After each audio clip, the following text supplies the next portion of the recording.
Joint Base Guam, USC General Justice Building, Thursday, April 17, 2098, 4:35 p.m. After sipping my coffee, I glanced at my watch. I was eager to end the day because it had been a very long one. After 3 hours of testifying and fielding questions, they locked me in this small room with nothing to occupy me but a television and my own thoughts. It was more than 2 hours ago that I was asked to wait here until further notice.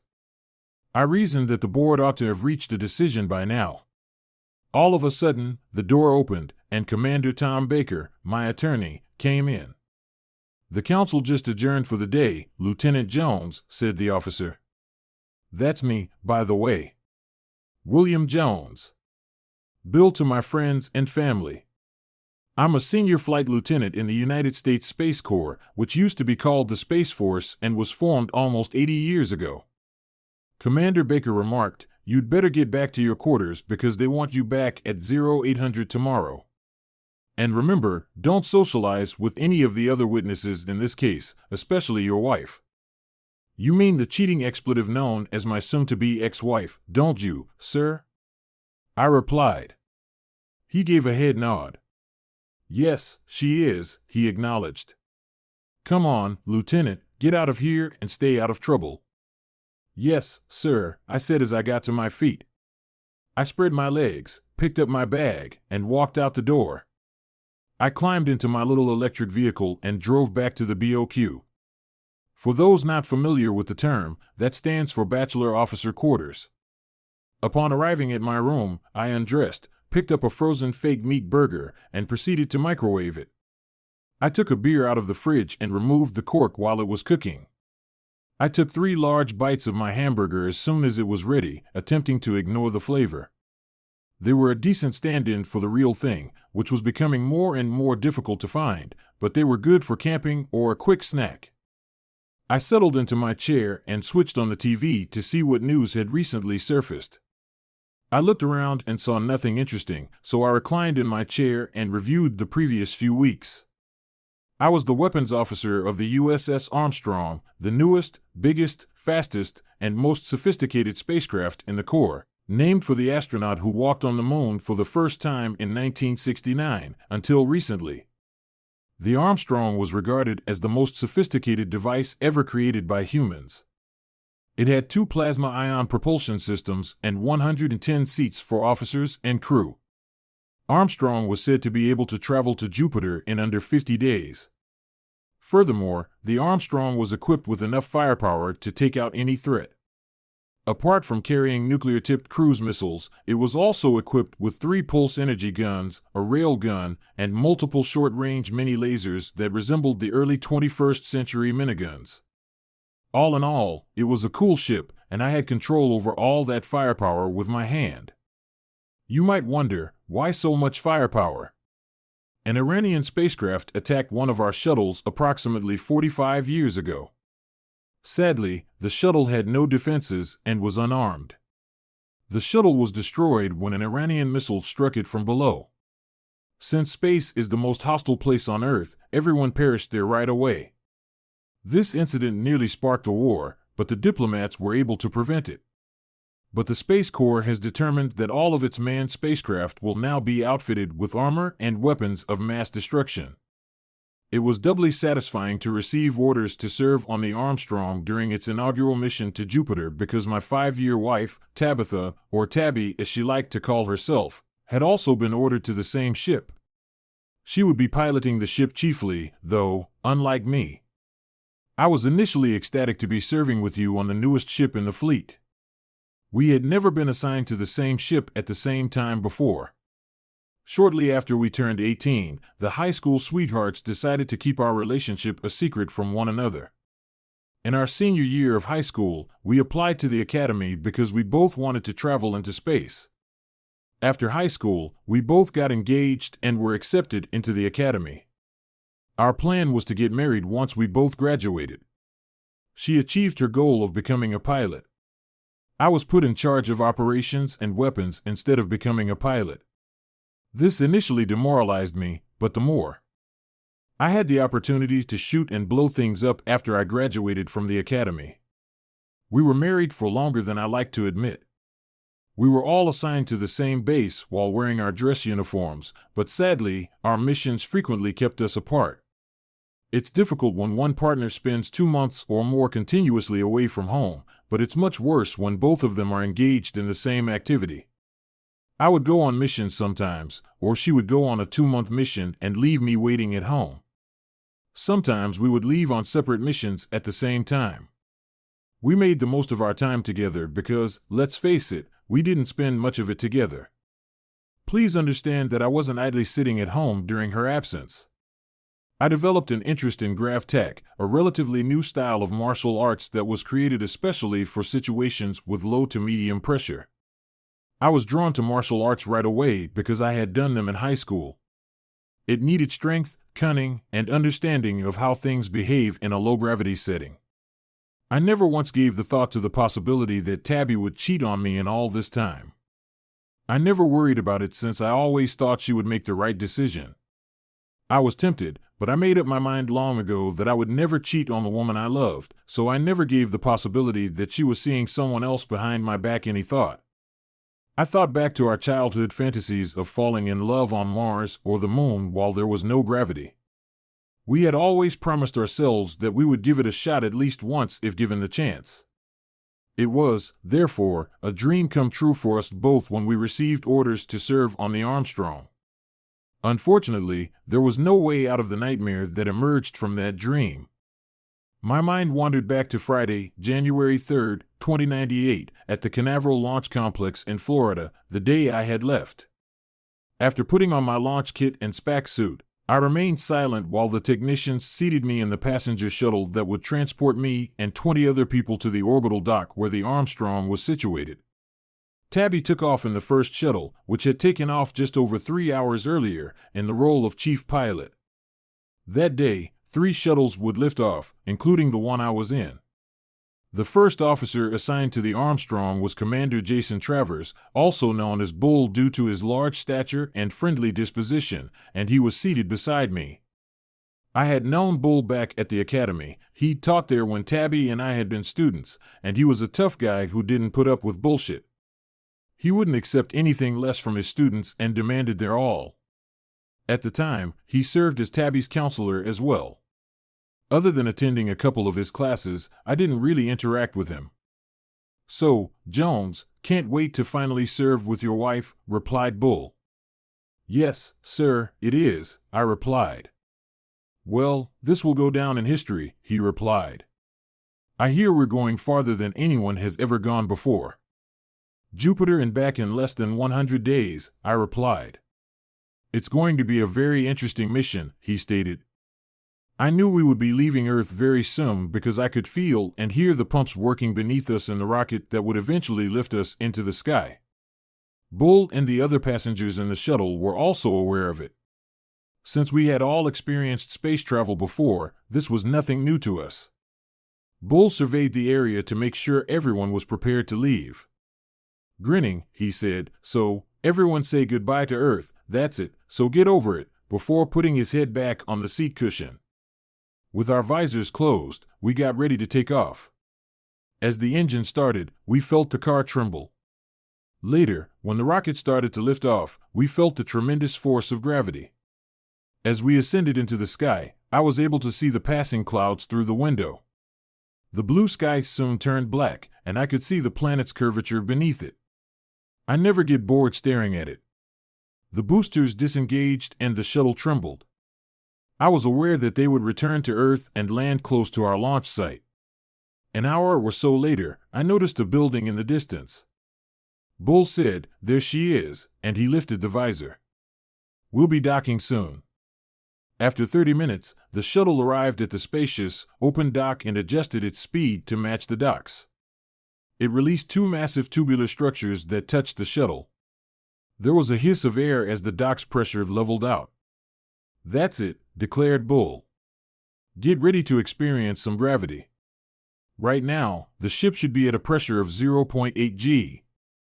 I was aware, based on the orientation materials, that the Armstrong had a fully adjustable gravity system. This would mitigate the effects of extended weightlessness, such as bone loss, muscle atrophy, and fluid shifts. After waiting for a signal from the crew, a green light soon flashed over the hatches. Bull stepped into the aisle, unbuckling his harness and getting to his feet, giving the others orders to get up too. I grabbed my bag and got up, unbuckling my harness. The transition from the shuttle's almost zero gravity to the ship's slightly higher, but still noticeable gravity was peculiar. I felt the weight of my bag and backpack after only a few steps. People yelled, "Station launch in 4 hours," as we boarded the vessel. "Let's get going, there are 3 more shuttles right behind us." The orientation materials had told me where our cabin was, so I went there right away in the hopes of seeing Tabby. She wasn't there, sadly, but I could tell she was already in the cabin because our tiny closet was half full of her belongings. After putting away my equipment, I removed my bulky spacesuit and put on my regular flight suit. I headed to the bridge to take my position at the weapons console after grabbing my black uniform cap. I had a lot of work ahead of us when we launched. The bridge was a hive of activity when I arrived. I left Tabby alone as she worked on the pre-flight checklist. I started the console, performed the calibration procedures, and printed the weapons inventory list. I approached the 2 cruise missile platforms, verified that the locks were in place, and physically inspected the serial numbers on the list. I then went over to each weapon station and made sure it was locked and operational right away. I went back to the bridge to inform the captain about the supplies I had. I was happy to wait for the medic's report to be completed before submitting my inventory. The captain gave me a look after the doctor departed. I knew who he was right away. "Captain Alan Simmons," Lieutenant Jones said, taking hold of my inventory sheet. I seemed to remember that we were stationed aboard the Shepherd. I said, "Yes, sir, we did, and we checked our key numbers." The cruise missiles were only accessed by myself, the captain, and the first officer, and 2 of those 3 keys were needed to launch the missiles. He signed the inventory. He turned to Tabby and grinned, "Good to have you with us, Jones. I understand you and our chief pilot are married." "Yes, sir, it is," I responded. "Good," Alan replied. "It will help make the trip more exciting for you." "Yes, sir, I hope so," I said, glancing at Tabby, who smiled mischievously before returning to her work. Bull had arrived at the bridge by then and was strutting around making sure everything was in its proper place. He gave me a look that would have frozen a solar flare, so I took that as a sign that I should head back to my post. I said, "I'd better get back to my station, sir," and Alan nodded before turning to face the next person vying for his time. I went back to my station and made sure that all the calibration tasks were finished. From my perspective, everything was locked down and in working order. I knew from my days on the Shepherd that Captain Simmons enjoyed doing spontaneous weapons drills and target practice from time to time, so it was important that I be prepared to lock and load weapons at a moment's notice. It was also crucial that the targeting system always remained calibrated, once calibrated, that is, until there was a major malfunction or someone tampered with its functioning. Nevertheless, every shift started with a calibration check. All of us buckled up and Alan finally started his pre-launch inspection of every station. "Operative," he yelled, "and all systems are ready for launch," responded Lieutenant Dr. Alice Brewster, my immediate supervisor from engineering and the operations officer. "All systems are normal and within normal parameters," Alan yelled. "Go ahead and launch, sir," said Chief Engineer Lieutenant Sam Dew. "All systems are locked down and calibrated, sir." Brian Fowler guns. "Every weapon reported," I uttered. Lieutenant Sambor Denise Simpson, Senior Communications Officer, said, "Communications 5x5, sir." "Sir, I have plotted and locked the navigation route." The Chief Navigation Officer Lieutenant Ryan Halcomb, whose console was next to Tabby's at the front of the bridge, reported, "Estimated time of arrival at Mars Station is 440 hours. Sir, every employee is present and accounted for." From his station, directly behind and to Alan's left, Bull reported, "All stations report ready for launch." "Houston, this is Armstrong," Alan said, nodding his head and pressing a button on the console in front of him. Ask for authorization to launch, he stated. The communication speaker overhead said, "Launch authorization granted, Armstrong." "Roger that, Houston," Alan said, nodding his head and pressing the console's button once more. "Spatu, this is Armstrong," he said again, pressing the button once more. "The go-ahead to launch has been obtained. Turn off and remove all lines." "Write that down, Armstrong." After hearing a few sharp noises and realizing that the lines were retracting, we were able to move forward on our own power and proceed. A short while later, we received confirmation that all of the lines had been fully retracted. Alan commanded, "Start the engines." Brian responded, "Engines are running." "Take us out, helmsman, nice and easy." "Always remember not to scratch the paint," Alan grinned. I knew that at this point we were only operating on maneuvering thrusters. Firing the ion fusion plasma thrusters inside the space dock would do serious damage to both the dock and the Armstrong. "Aye, sir," Tabby said, pulling two levers and holding the control column. The ship slowly began to move forward, and I could see the exit from the spaceport getting closer. We soon left the large building behind. "The space dock is prepared," declared Tabby. "From here, we'll spiral out of Earth orbit to a point where we'll fire two large engines, known as Q-Spot." From where I sat, I could see the tracking on the navigator's console. After an hour, the navigator said, "ETA to Q point is 2 microns, sir." The road is clear, which indicated that there was no organic material or debris, like rocks, in our path that could cause harm to the ship, according to the forward sensors. "Alan, take a look at that," he said. "Engineering, get those engines warmed up and ready, sir." Alan pushed a button on his console. "Houston, Armstrong is getting close to point Q. It's called Q point." We all prepared by watching the countdown timers on our consoles. "Helmsman, pump up the tires and light a fire," Alan said once more as the timer approached 0 minutes. Tabby replied, "Kicking tires, starting fires, aye sir." Her hands fluttered over the console as she slid the control levers all the way forward, and we all felt the first force as the ion fusion plasma engines opened.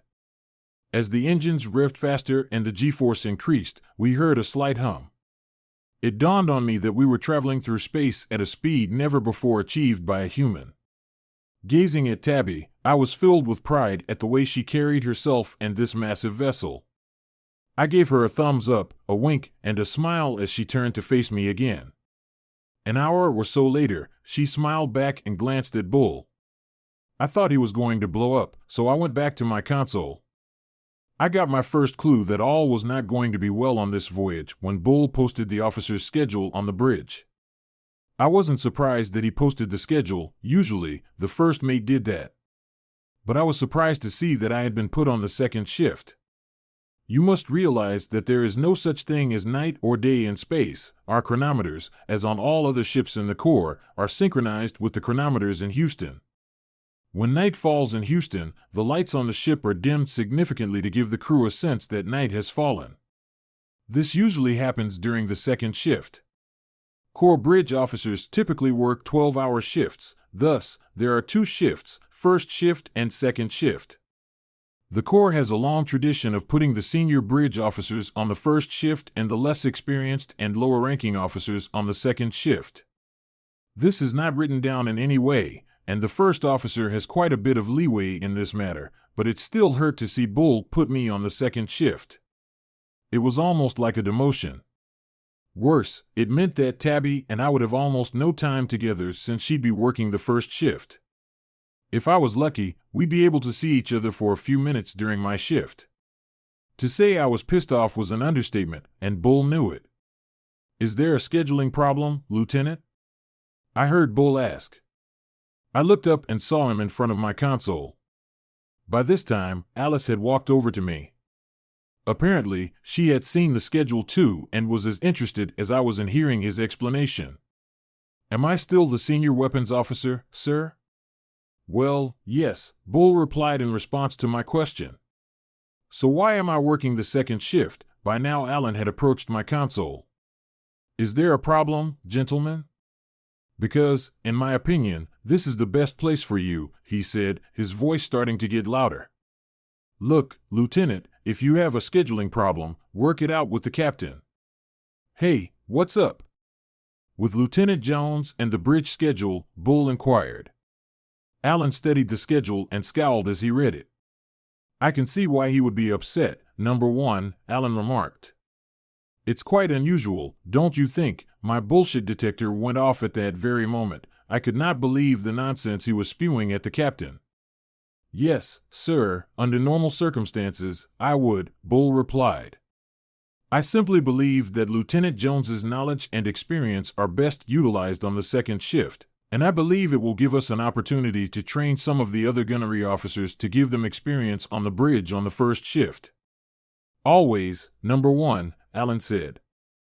I've never been a big fan of spouses working on the same ship, especially in such close quarters.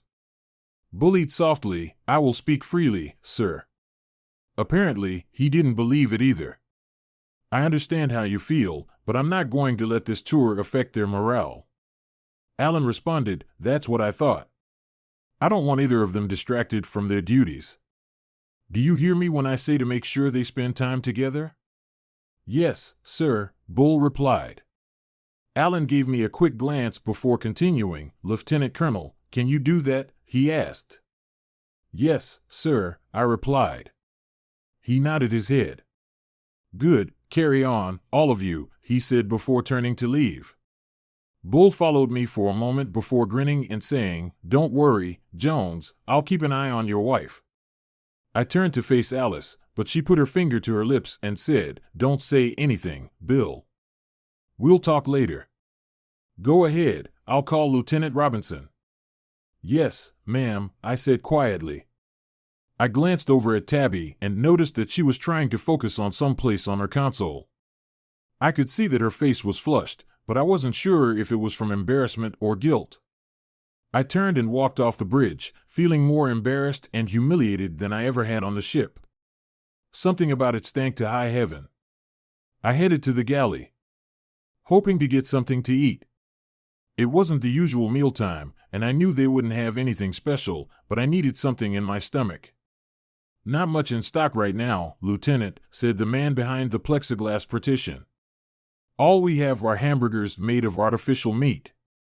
They taste horrible, but they will definitely fill you up. Sorry, that's all I have for now. I'll take one, I said.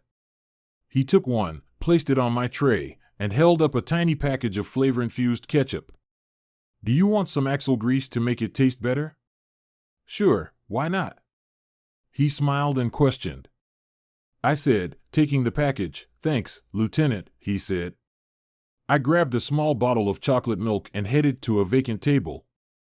I ate the burger, slathered the flatbread with ketchup, and gulped down the milk. The commander was right, it tasted like garbage, but I was full, and the ketchup made it taste a little better. I put the tray away, threw the trash in the container, and headed for my quarters. I lay down on my shelf and tried to sleep, but I couldn't. I wondered what Bull was really up to. What did he mean about looking after Tubby? I tossed and turned for about an hour, but I couldn't settle down. Frustrated, I finally got up and put on my workout clothes, a t-shirt and shorts. I put on my shoes and socks and headed for the small gym on one of the lower decks. When I got there, I was relieved to see that I was alone. Good, I thought. It would give me a chance to vent my frustration without talking to anyone, which I didn't think I could do without getting angry. I did some stretching, then did a little workout on the treadmill and the weight machine. Then I went to the gravity regulator on the wall and reduced the gravity in the room to 0.4 G. I immediately felt the difference. I then spent the next half hour practicing some of the grab-tack techniques I had learned before leaving Earth. By then, I had worked up a good sweat and felt like I could finally fall asleep. I put the gravity back where it should be and went back to my quarters. I took a shower in the tiny head, set my alarm clock, and lay back down. I fell asleep in the blink of an eye. When the alarm rang, I got up, showered, shaved, put on my uniform, and headed to the galley for a snack.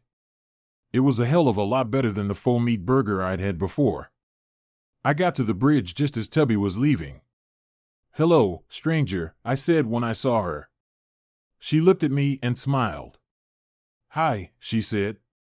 "Look, I didn't get a chance to tell you, but I thought you did a hell of a job with the launch," I said. "Thank you," she said to me. "Look, maybe I'll come over on my lunch break and we can spend some time together," I said. I could see the wheels turning in her head and thought she was going to make me an excuse as to why it wouldn't work. Thankfully, she didn't. "Sure, I'll set the alarm," she said. "Maybe you can feed me instead of one of those fake burgers." "Works for me," I said. "I'll see you in 6 hours." "I'll be there," she said and gave me a quick kiss. "I love you." "I love you too," I told her. I watched her walk away and thought that maybe we could make it work. I turned around and saw Bull's grinning face. "About damn time you showed up, Jones," he said. I looked at my watch. "My shift doesn't officially start for another 15 minutes, Commander," I said. "I just wanted to talk to my wife before going on duty, if that's okay with you, sir." For a moment, I thought he was going to lash out at me, but he calmed down. "Yeah, all right," he said and went further down the corridor. I went onto the bridge and took over for Lieutenant Robinson. He handed me my shift and walked out. Alice came up to me as I began the calibration procedure. "How are you holding up?" "Drop the damn thing, Bill," she said. "We've worked together before." "I'll be fine, ma'am," she asked. "Sincerely, how are things going for you?" "Alice, I can manage it even though it's not easy." "I appreciate you asking." "You are welcome." I looked at her, shocked. "Look, I know you have a lot on your mind, but I think you need to look after your wife and Commander Travers. Do you think there's something going on between them? Maybe, Bill, you could refer to it as feminine intuition." I inquired. "I simply get the impression that something is going on in the world. I've witnessed similar instances in the past, brief looks here and there. There's definitely a spark between these two, nothing overt," she said. "You got it, Alice. I appreciate you telling me this. We're going to get together during my lunch break." "Hopefully that helps," I said. "I hope so too, Bill," she replied. "Is it appropriate to notify the captain?" She shook her head when I asked, "Not unless you have hard proof against them. Just stay alert and try to keep your wife alert. Such an accusation against a senior officer can backfire and severely damage your career," she said. "Please allow me to monitor the situation during the first shift." I said to Alice, "Thanks for the heads up." Alice nodded and walked off the bridge. "Would you like to practice target shooting?" I checked the calibration procedure, went to inventory the cruise missiles, and inspected the weapon stations. When I returned, Alan was waiting for me. He inquired. "Sure, sir." "I'm always up for target practice," I said to myself. "All right," he replied. "Leap a few drones and let's see what you got." I set the station to launch 5 drones at a time, then turned on the short-range mini-lasers, which functioned similarly to the old miniguns. 6 intense, extremely hot lasers were arranged in a manner similar to the old Gatling guns, and their laser fire was so intense that it could instantly burn through several inches of armor. I once witnessed them sever an old armored battleship in two. The battleship's belt armor was over 12 inches thick, but the lasers cut through it like a hot knife through butter. After the drones were launched, I pointed the small lasers at them. The system could track and fire on up to 10 targets simultaneously. The drones were destroyed in a matter of seconds, and when I looked at my console, I saw the message, "All targets destroyed." "Well done, Lieutenant," Alan grinned. "Thank you, sir," I replied. He got up from his chair and walked over to my desk. "I'm going to get some rest, Lieutenant. It looks like you'll be the senior officer on watch, so why don't you take the center chair?" "I'll be back just in time for your lunch break," he said with a knowing smile. Having served with Alan before, I knew him as the king of power naps. He was one of those people who could stay awake for almost 24 hours with only 3 or 4 hours of sleep. I assumed that came with years of command experience. Yes, sir, thank you, I said in reply. He left the bridge, and I took his seat. It felt good to be sitting in the commander's chair. From here, I could keep an eye on everything that was happening on the ship. And then it hit me, each crew member wore a device on their wrist that not only told time and served as an alarm clock, but also served as a communicator, a tracking device, and monitored our vital signs. All crew members were required to wear the device at all times. The only time we were allowed to take it off was when we showered. I turned on the tracking monitor on the command console and looked for Traverse. The monitor showed that he was in his quarters. More accurately, the monitor showed that the tracker was in his quarters. When I looked a little deeper, I noticed that he was in a deep sleep and his pulse rate was normal for someone in that state. That could only happen if he was actually wearing the thing. I looked for Jones and was given two choices, William, me, and Tabitha. I chose Tabitha and saw that her beacon was in our quarters. Good, like Bull, her tracker showed she was asleep and her vitals were normal for someone in that condition. I thought about accessing the history of both trackers but realized I'd need a command or medical password to do so. Since I had neither, I couldn't tell if the two of them were engaged in other, more strenuous activities. But what I saw was enough. I thought it would be very difficult for the two of them to fake something like that, so I turned off the tracking monitor and went about my business. I looked around the bridge. Everyone was busy at their stations and working hard. It was like I wasn't even here. I went back to my console and reviewed the checklist. So far, everything was working within normal limits. We were due for a course correction in about an hour, but I knew it was already programmed into the navigation system and would be done automatically. The communications officer on watch was in constant communication with someone in flight control in Houston, and I knew I wouldn't have to get involved unless a situation arose that required the captain's immediate attention. The engineer on duty was keeping a close eye on the condition of the engines and the ship's vital systems. The helmsman and navigator closely monitored the ship's flight, making sure that the upcoming course correction would go smoothly.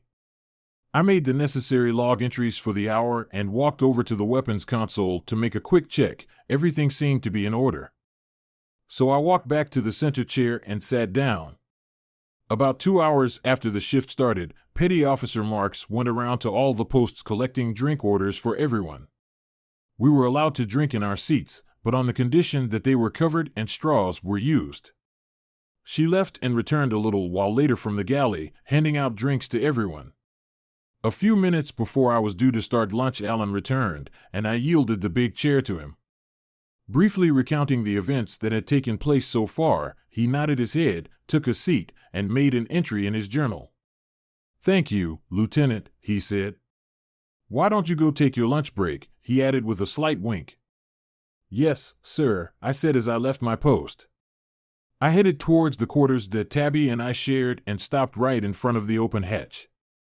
I took a deep breath and stepped inside.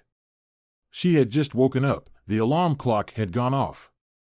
God, she's so beautiful, I thought, walking towards her. "Are you ready for dinner?" she asked defiantly. I smiled and sat down on the bed with her. "You know I do," I said and started kissing her. Then, we made love. "God, that was so good," she said. "I really needed that."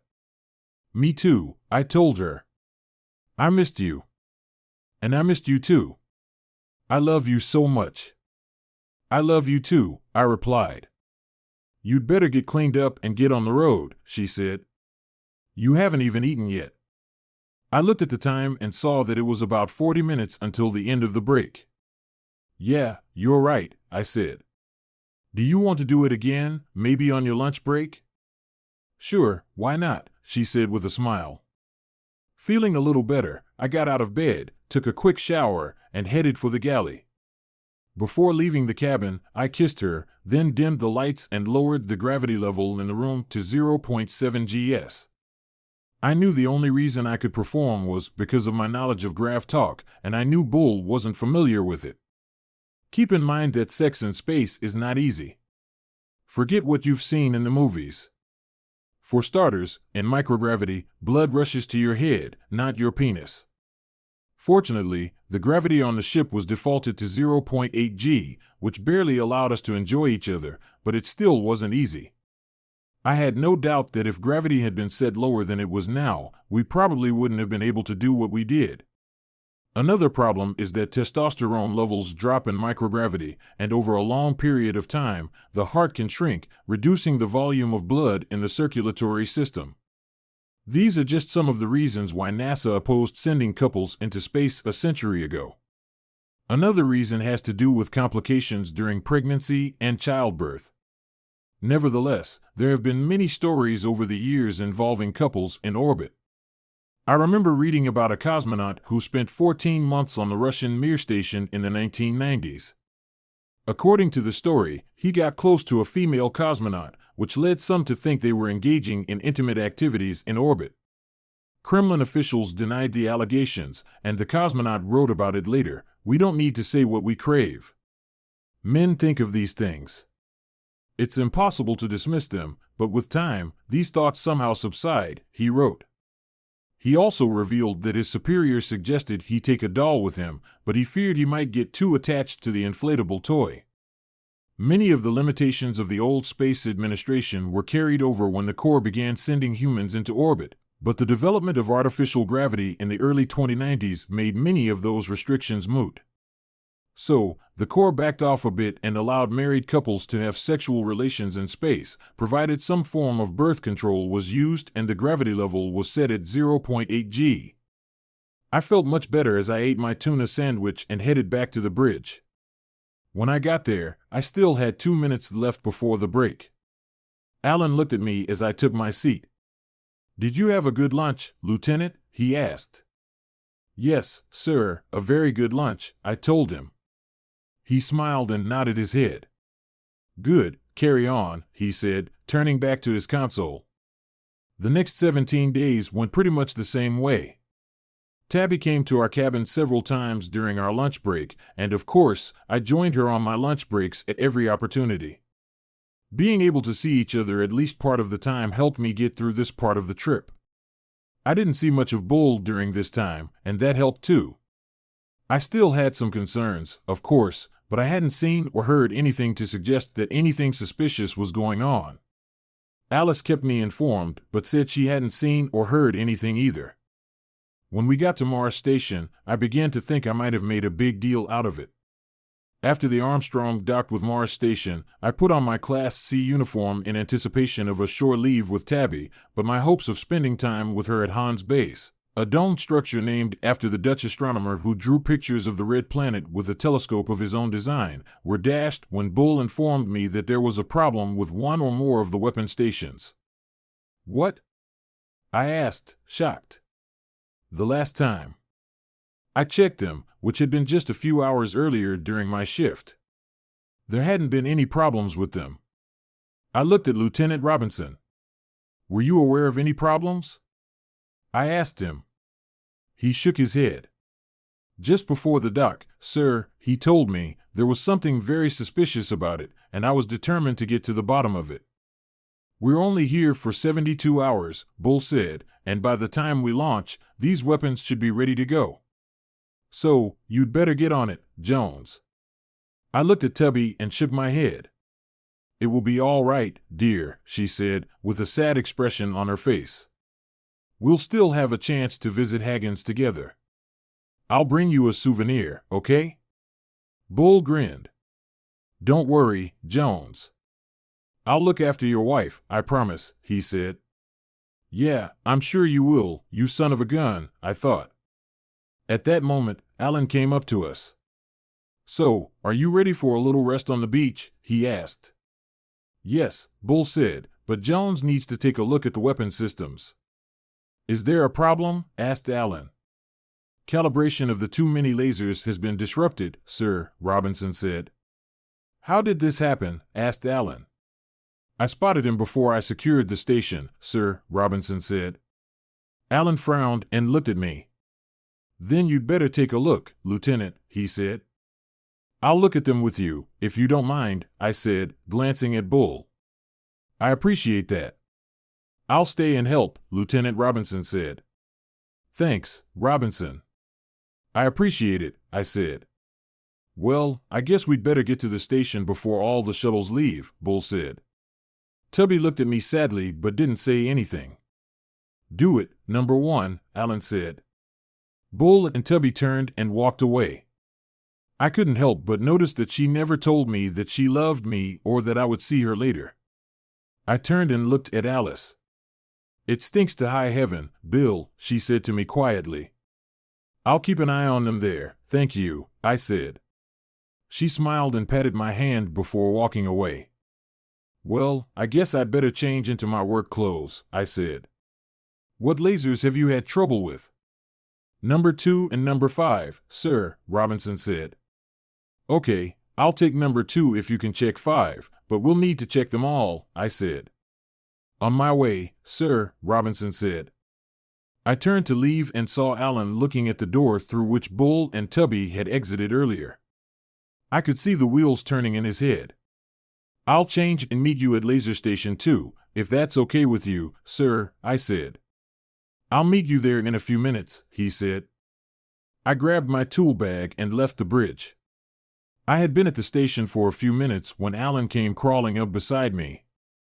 I noticed that he had changed back into his work uniform. What's the word? He asked. Just getting ready to remove the control box cover, I said. I got the tool out and started to remove the cover. With the cover off, I looked inside and saw the problem. One of the gears that make up the drive system had sheared off and broken. The E-clamp that held it in place was also missing. I looked to see if it was lying around in the bottom of the sealed unit, but it wasn't there. It was missing completely, I said. Damn, I said.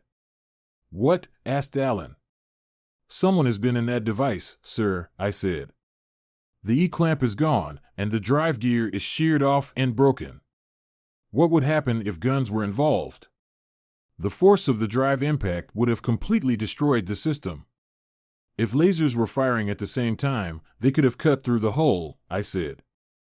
Damn, how do you think that could have happened? He asked. I shook my head. Someone must have done it on purpose, I said. I don't see how a clamp could just go missing like that. The thing is, these devices are usually sealed. The only way to get inside is with a special tool. This one, I added, holding the tool in my hand. Can it be fixed? He asked. Of course, I said. There are spare control units in the armory, but it's not the kind of part that usually breaks, and we only have 2 spare control units. I hope none of the others were damaged. How long will it take to repair? He asked.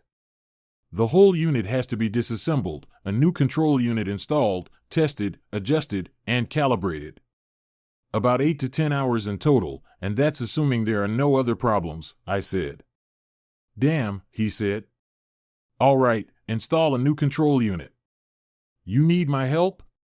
Although it was time-consuming, it was a one-man job, and I really didn't need his help. Still, what he offered meant a lot, and I began to respect him even more for it. I shook my head. No, sir, I can manage, but thanks for asking anyway, I said. Besides, there's only room for 1 pair of hands. At that moment, my wrist communicator beeped. I looked and saw it was a call from Robinson Jones. Go ahead, Robinson, I said, turning to the communicator. Boss, it looks like the E-clamp has broken off, and the drive gear is completely sheared off, he said. I looked at Alan. We need to replace the entire control box. All right, I said. Proceed, contact the armory and have them inspect all the weapons platforms on it, he said. What's the probability of 2 control units breaking down at the same time? Asked Alan. Very subtle, I said. I've never seen one of these units break like that, let alone 2 at the same time. These are probably the most stable platforms in our arsenal. Perhaps it's a manufacturing problem, he asked. Very unlikely, sir, I said. These devices go through extensive testing before installation. I've worked with hundreds of these devices, and I've never seen this happen. Okay, I need to report this to Houston, Alan said. We'd better get the engineers from the Martian station down here and delay a full-level diagnostic. It's hard to believe a $1 trillion spacecraft can be stopped by a 50E clip, I grinned. Report back to me as soon as you're done. Yes, sir, I said. I watched him make his way out of the cramped quarters and went back to my work. When the control box was completely removed, I took a closer look to see what else I could find. There, on the inside of the hull, was a dark spot. It didn't look like transmission grease. When I looked closer, I realized it was blood. Whoever had sabotaged this device had cut their hand on the casing. I pulled a pair of tweezers out of the toolbox and was able to take some of the substance. I then put it in a small plastic bag, sealed it, and put it back in the tool bag. I intended to take it to a medical facility for DNA testing. By then, one of the armorers had brought in a new control box and took the old one away. I went back to my work and tried to concentrate on what I was doing, but it was difficult. I thought about who could have done this and why, and then it hit me. Bull did everything he could to keep Tabby and me apart during this trip. First, the shift schedule changed. Of course, he offered an explanation Alan accepted, but I didn't believe it. Then this happened. And what did he say when he and Tabby left for Hyands? Something about taking care of Tabby. Maybe the thought that Tabby might cheat on me with him made me furious and nauseous at the same time. I knew Bull had been her counselor at the academy, and I also knew they'd served together a couple of times since then. Had she been having fun with him then too? I finally finished installing the new control box and did a dry test. Everything seemed to be in order, and I made an entry in the maintenance log. 10 hours of my life were gone. 10 hours that I would never get back. 10 hours I was supposed to spend on Higgins with Tabby. Finished, I looked through the entire log but saw nothing that would give me a clue. I saw Robinson as I climbed out of the access tube. How'd it go? I asked him. The new unit is in place, sir, he said. Armorers have checked the rest of the stations and have reported no other problems. Anyway, I want to do a full visual inspection of everything as well as an inventory of all weapons and missiles, I said. I know it will ruin your shore leave, but it needs to be done. I understand, sir, he said. I'll look into it. Thank you, I said. He nodded his head, smiling, and turned to his work. On my way to the bridge, I stopped in sick bay and talked to the corpsman on duty. How are you doing, Lieutenant Jones? The female senior asked as I walked in. Are you willing to do a DNA test? I asked. We have the equipment, but the final analysis has to be verified by a certified laboratory, she said. Why do you ask? I pulled out my sample and held it out to her. I need to know whose blood it is, I said. Can you do that? Of course, she said. It'll take a few hours. And we'll need to compare it to the DNA we have. Why would you want to do that? I really can't get into that right now, Chief, I said. I just need to know who it is, and I need you to keep that under your hat. She looked at me in surprise. Okay, Lieutenant, she said. I'll look into it and send you a message when I have something. Thanks, Chief. I owe you one, I said. Damn right, sir, she said with a smile. She was quite attractive, and for a moment, I wondered what she looked like without that uniform. But only for a moment. After that, I headed to the bridge to make my report. Alan was standing at the hatch leading to his ready room when I went up to the bridge. Fixed it? He asked. Yes, sir. I said, Lieutenant Robinson is checking the rest of the systems now, all right? Step into my office, if you would be so kind, he said. I walked into the ready room and saw Alice with Lieutenant Commander Carson, the ship's senior security officer. When Alan entered the small room, he closed the hatch and took his seat. Thank you for showing up so quickly, he said, looking at Alice and Commander Carson. I'm sorry to interrupt your shore leave, Alice, but it seems we have a situation here, and I need you and Commander Carson to deal with it immediately. No problem, sir, she said. It appears we have a saboteur aboard, Alan said. Two of our weapon systems appear to have been sabotaged shortly before arriving at Mars Station, and I've been assigned by command to conduct an initial investigation. I've also been assigned to contact the Core Criminal Investigations Division on Hagens. They won't be able to get anyone in here for at least 36 hours, so you have that time to figure out everything you can. I'm temporarily giving you both access to the entire tracker history. I want to know who accessed those weaponized units, and I want to know that as soon as possible. I want this investigation to be thorough but discreet. Do you understand me? I don't want the crew members to find out, he said. We understand, sir, Commander Carson said. In the meantime, a team of engineers from Mars is running full diagnostics on the ship at level 5. It will take about 72 hours. Command doesn't want us heading out with a possible saboteur on board, and I agree with them, Allen said. Any questions or comments? Just one, sir, I said. All eyes turned to me. Yes, Lieutenant, asked Allen. I found blood on the control box housing I replaced. I took a sample to S-Bay for DNA analysis, I said. Good idea, Allen said. I'll swing by S-Bay. Who did you give the sample to, Chief Benson, sir? I said. He nodded his head in acknowledgement. Okay, I'll talk to her when I get there. Thank you. Anything else? We all shook our heads. Dismissed. You have a job to do, Allen said. Yes, sir, Commander Carson said. We left the ready room, and I locked my tool bag on the weapons console. I was about to leave the bridge when Alice called out to me. Yes, ma'am? I said, giving her my attention. Bill, I've been watching Tubby and Commander Travers for a while. I'm sorry, but it seems to me that they know each other too well, if you know what I mean, she said. She pulled out her cell phone and showed me the pictures. I was shocked by what I saw. Tubby and Bull were walking into the club hand in hand. Alice had pictures of them dancing and drinking, acting like two teenagers on a date. There was the usual flirting and touching, and Alice had pictures of them kissing. Then she showed me pictures of them walking into the hotel. It didn't take a scientist to figure out what they were doing there. I'm sorry, Bill, she said quietly. I thought you should know. Thank you, Alice, I said, holding back tears. Are you going to report this to the captain? You know I have no choice but to report it, she said. But I thought you should be the first to know. I appreciate that, I said. I left the bridge and caught up with Robinson. We finished sorting out the rest of the systems and took inventory of everything. My shift was over, and I went to the galley and had a snack. Then I went back to my quarters and tried to sleep. It wasn't easy with images of Tubby and Bull in my mind's eye, but I managed to stay awake for a few hours. I woke up, showered, got dressed, and was about to leave when Tubby walked into the cabin.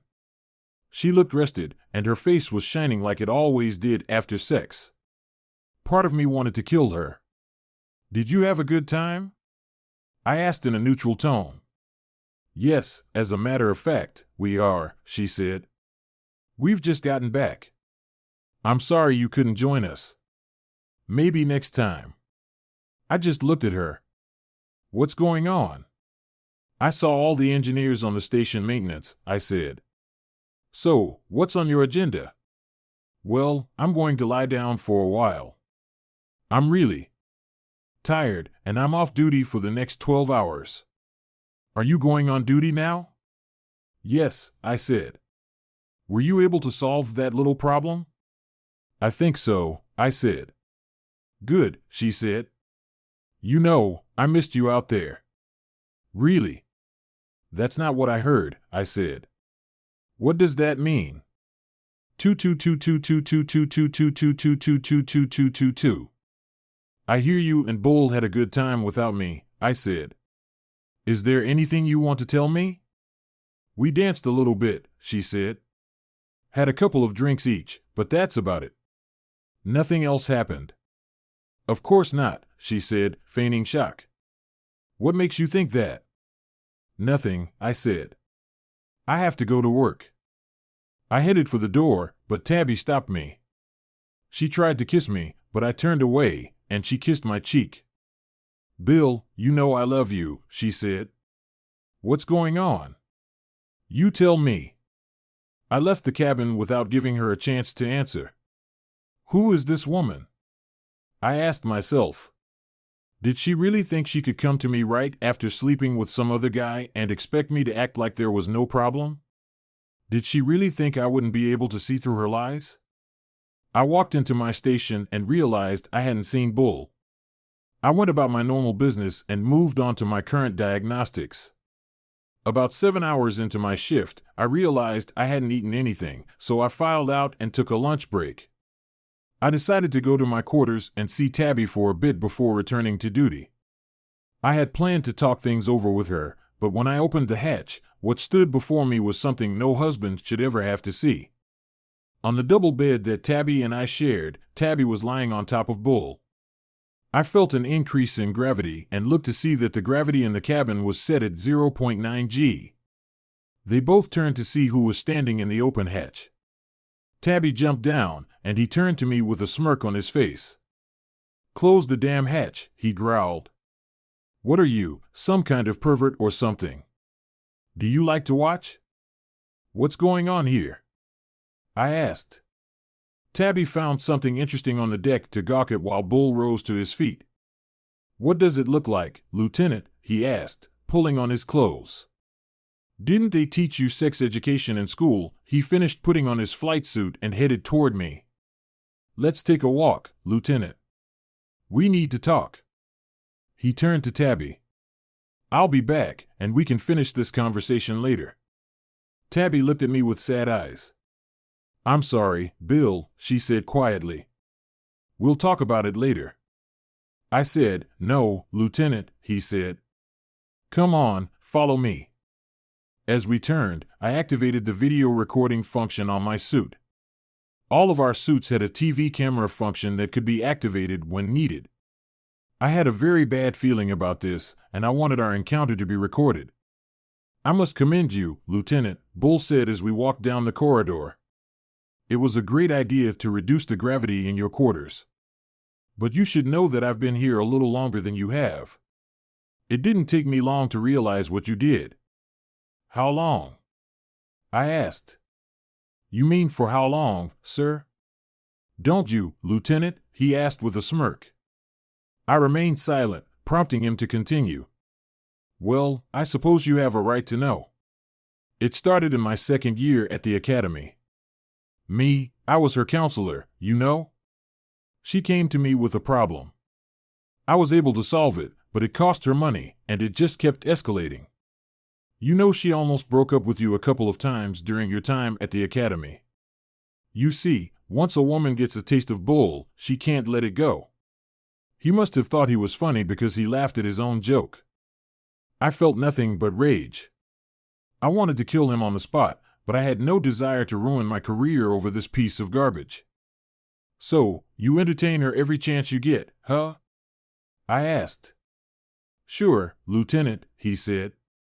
"You know, you should be a goddamn investigator, and that's the real reason you changed the bridge schedule, isn't it?" I asked. "Right again, Jones," he said. "And the reason you sabotaged those weapon systems?" I added. "Just between you and me, yes," he said.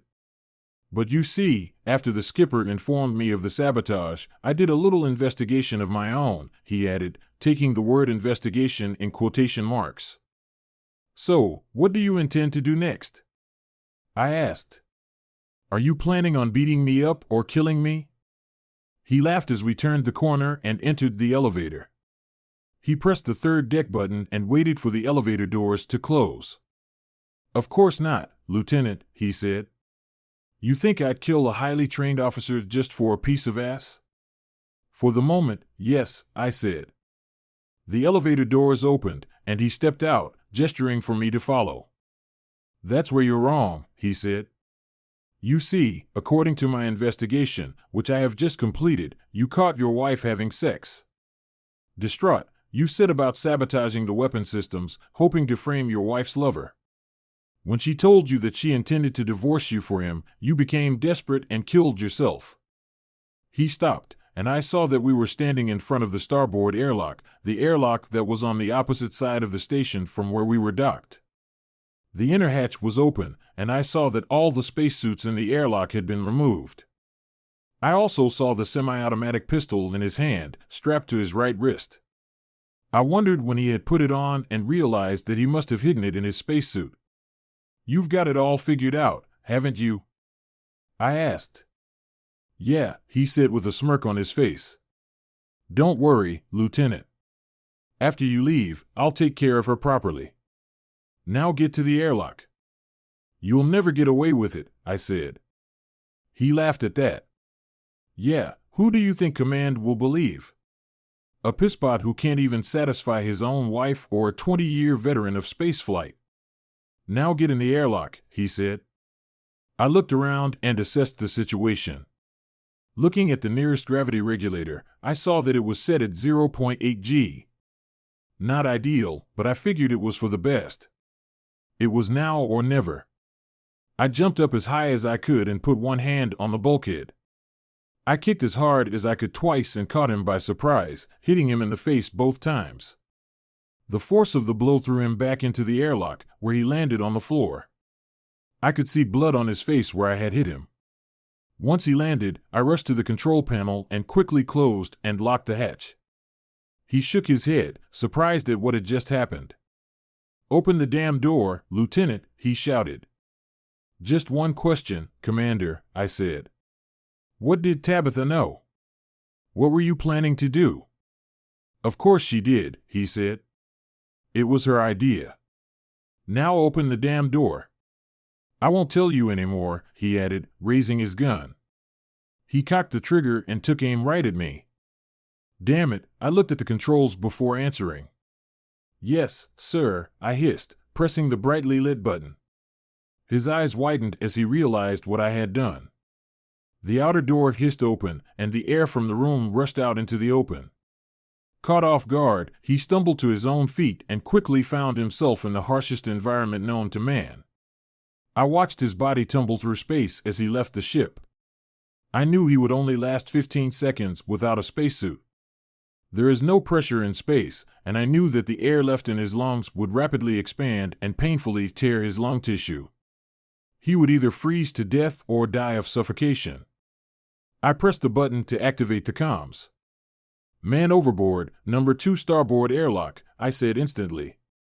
The alarm sounded, and a crowd appeared at the airlock. I looked up and saw Alan running toward me. Next to him was Alice. A few moments later, I saw Tabby. "Commander Travers, sir," I said, handing him a tiny drive containing a videotape of the last few minutes. He admitted to sabotaging the weapon and admitted to having an affair with Lieutenant Jones. He also admitted that he planned to kill me and frame it as a suicide. "It's all here," Bull exclaimed. Tabby peered into the airlock. By now, the force of Bull's ejection had sent his body into an unstable orbit around Mars, and it would take hours to recover, if at all. She turned to me, tears streaming down her face. "You killed him," she screamed. "You goddamn bastard. You killed him. I hate you, do you hear me? I hate you." "That will be enough, Lieutenant," Alan ordered. He grabbed Tabby by the shoulders and handed her to the orderlies.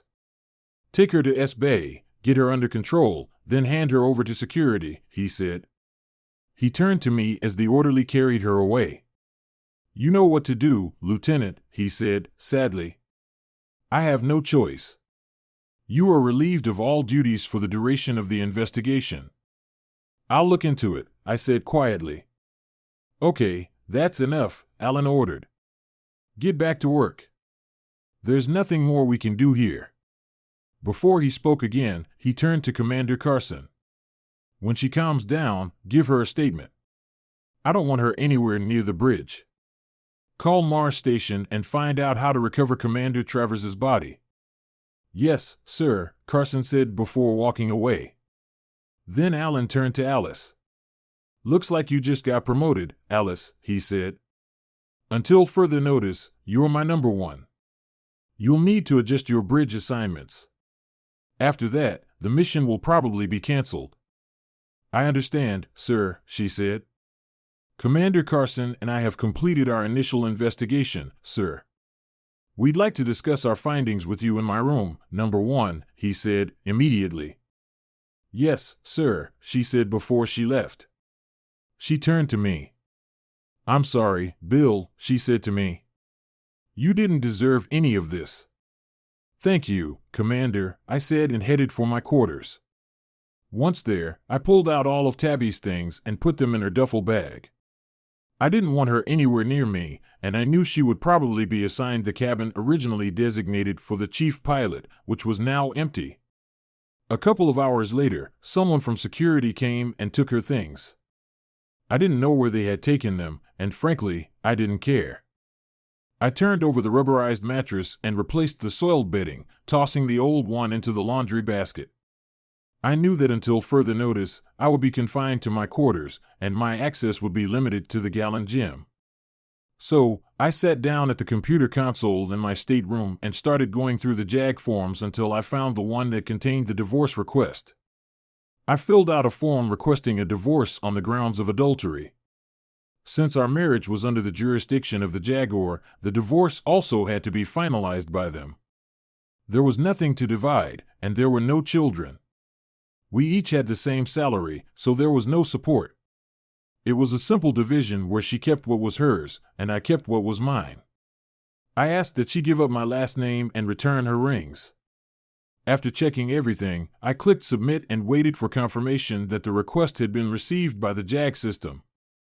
It's amazing how fast the system works sometimes. Within 24 hours of the incident, I was talking to not one but two agents from high-end CIA. It was clear to me that they were trying to make the case that I had acted out of revenge. The JAG officer they brought with them to represent me at the interrogation did not allow me to make any statements that might incriminate me. I spent the next 24 hours on edge, wondering if I would be taken into custody.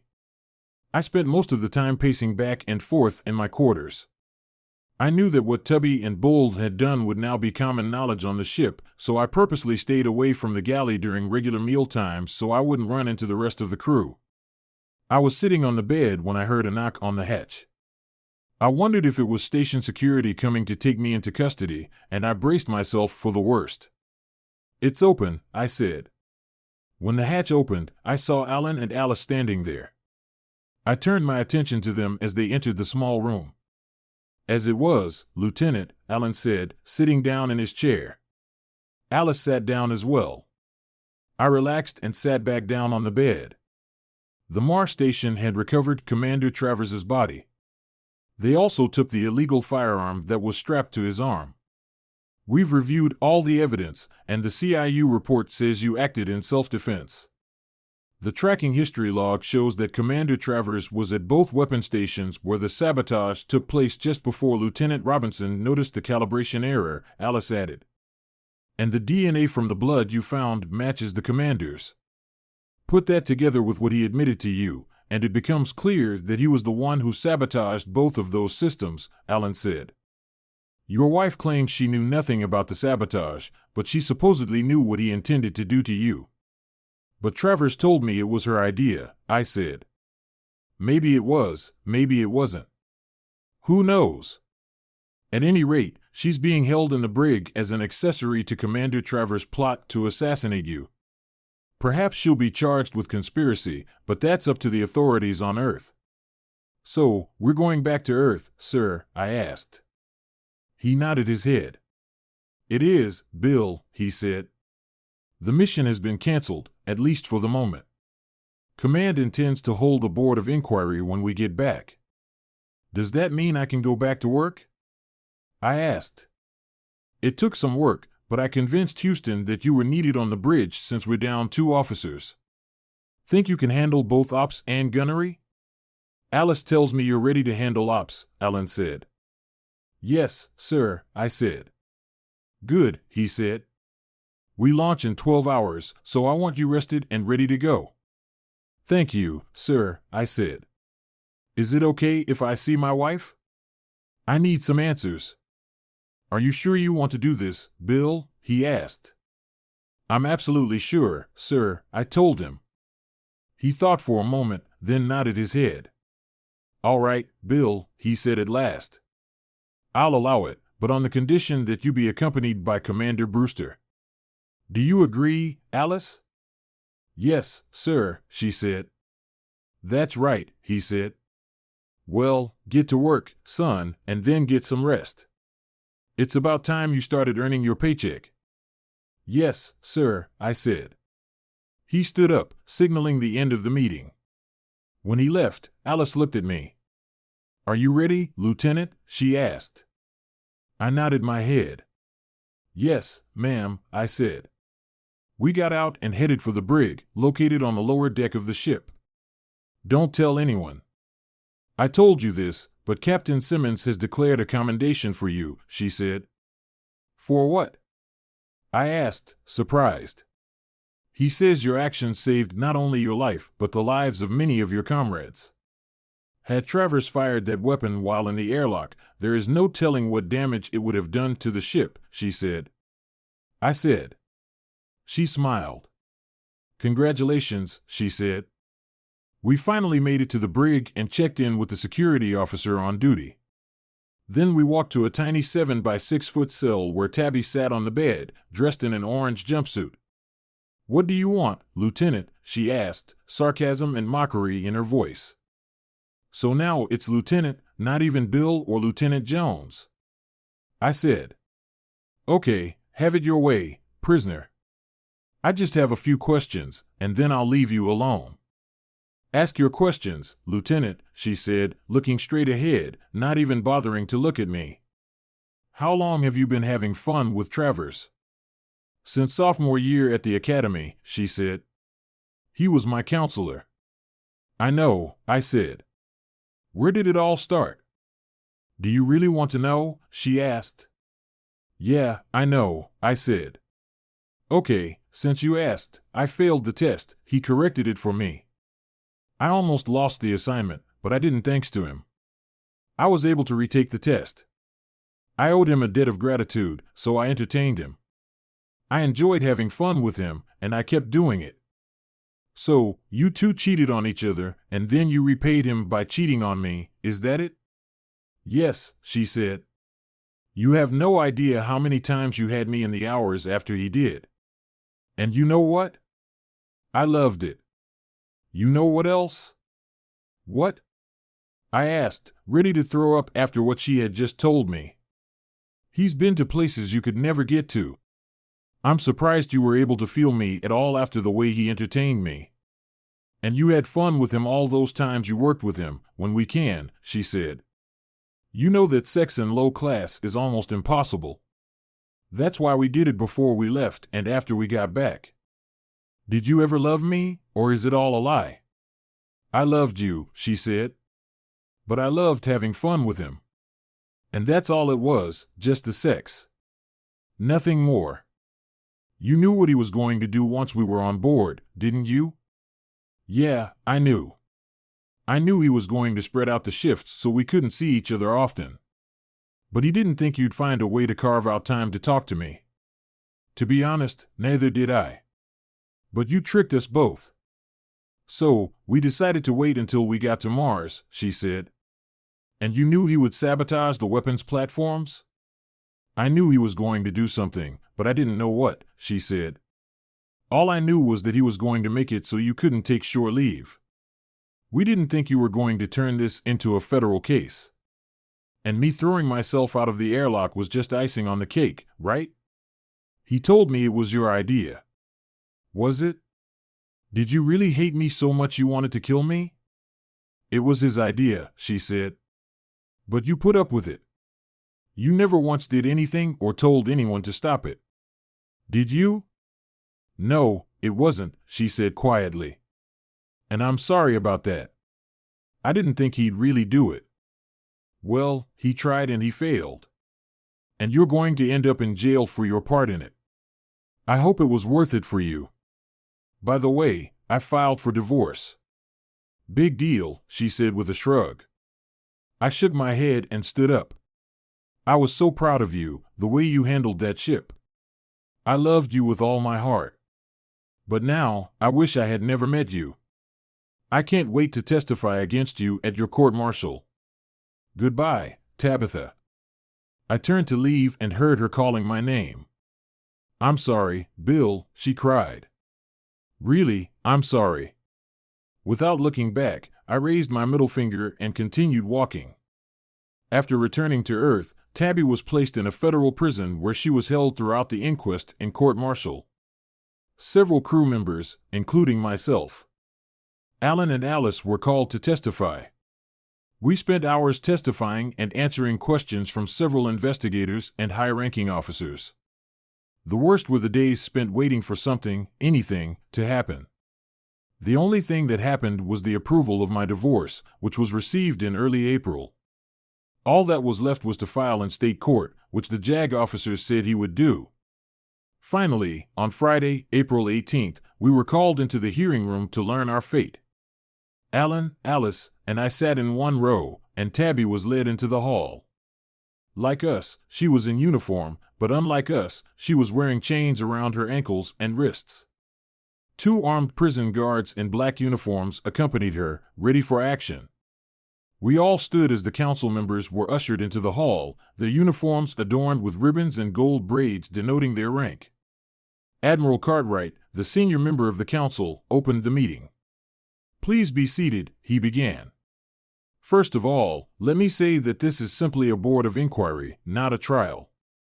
Our job is to find out what happened and make recommendations so it doesn't happen again. He then read the council's summary of what had happened on the trip to Mars. He concluded with a simple statement: in some cases, Commander Travers's personal agendas took precedence over his duty to the ship, captain, crew, and the Corps, resulting in a violation of the law, not to mention a number of established protocols.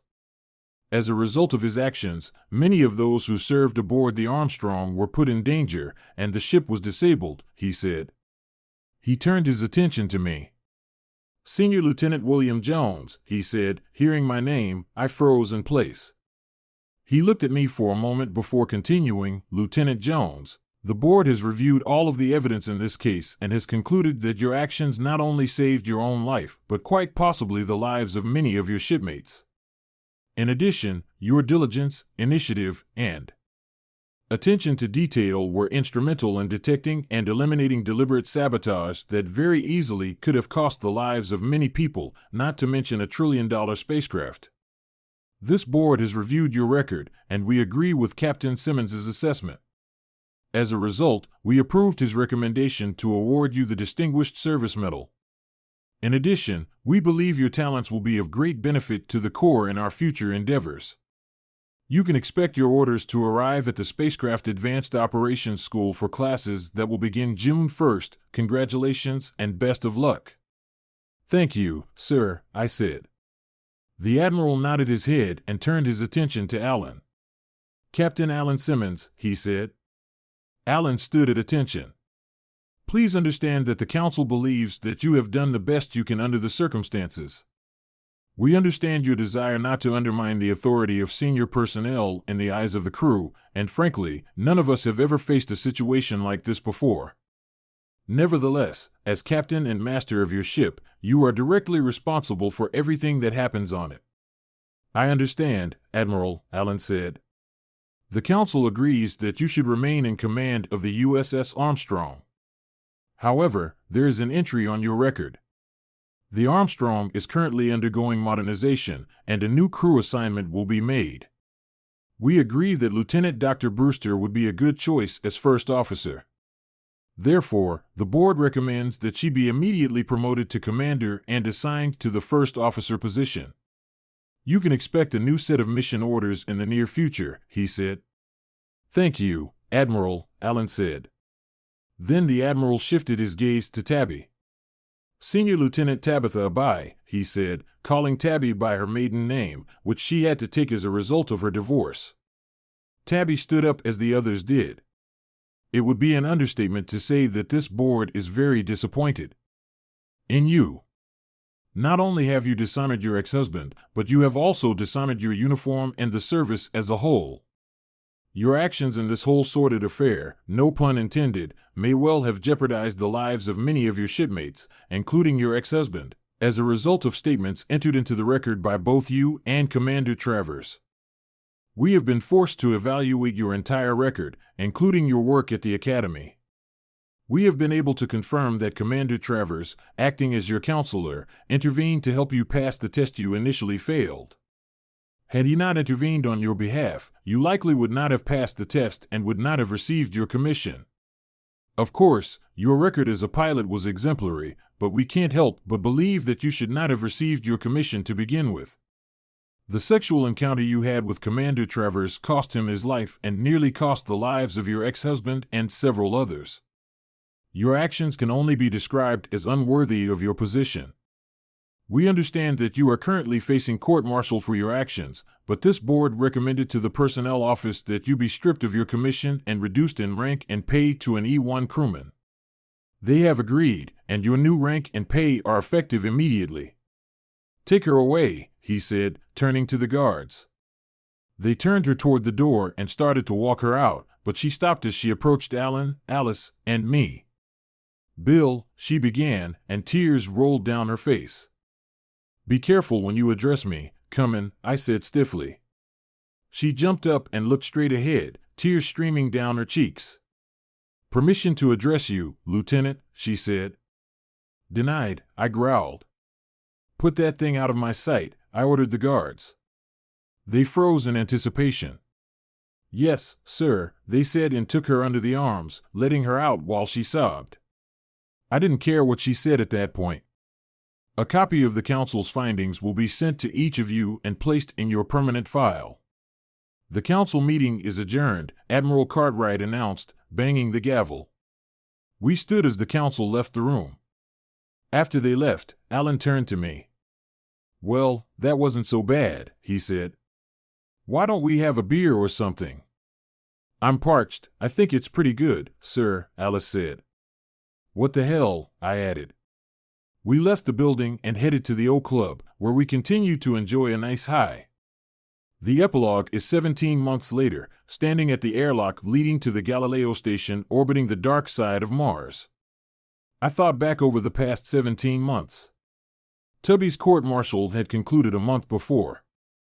I'd enrolled in the School of Advanced Spacecraft Management. I'd testified for the prosecution, of course, and I'd done so with gusto. Though I hated to think of the time I'd spent with her and Bull on Armstrong when she was brought in. Tabby looked pretty damn attractive this time. She was wearing a crewman's uniform and no flight wings. She had lost weight, and her eyes were sad and sunken. She had lost everything she loved, her rank, her wings, the man she had once called husband and lover. She had also lost all hope of a career as a pilot. No matter what happened to her today, her record was forever tarnished, and she would never take the helm of another spaceship, civilian or military.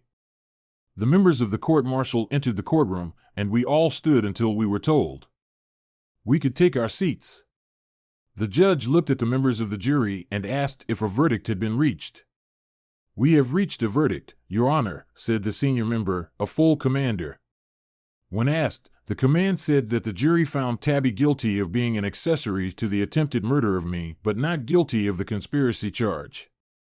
Apparently, the defense won the argument that it was all he said, she said, and there was no direct evidence that she was actively involved in the conspiracy to kill me. However, there was ample evidence that she knew of Travers's plan to throw me out of the airlock but did nothing to prevent it. The judge did not spare her and sentenced her to 10 years of hard labor in a federal prison. At the end of that 10-year term, she was also to receive a dishonorable discharge. The judge thanked the jury and banged his gavel, concluding the case. Tabby was let out the same way she was brought in chains. She never once looked at me or tried to talk to me. I reported to my class, which was in Florida near Cape Canaveral, and enjoyed the training. I also enjoyed the weather and the scenery, which included lots of naked female flesh. After a year and a half, we graduated, and I was promoted to lieutenant commander. I also received a number of orders that brought me here to Galileo. This station, unlike the Mars station, was a closed facility that orbited the red planet in such a way that it could not be seen from Earth. I had no idea what was going on here, and I was curious to say the least. When the door opened, I was greeted by an attractive female captain who was taking my orders. I introduced myself and shook her hand. "It's a pleasure to meet you, Commander Jones," she said. "I'm Captain Hawkins. I am familiar with your service on the Armstrong, and I've heard good things about you from Captain Simmons. I've also spoken to Alice Brewster." I looked at her, saying nothing for a while.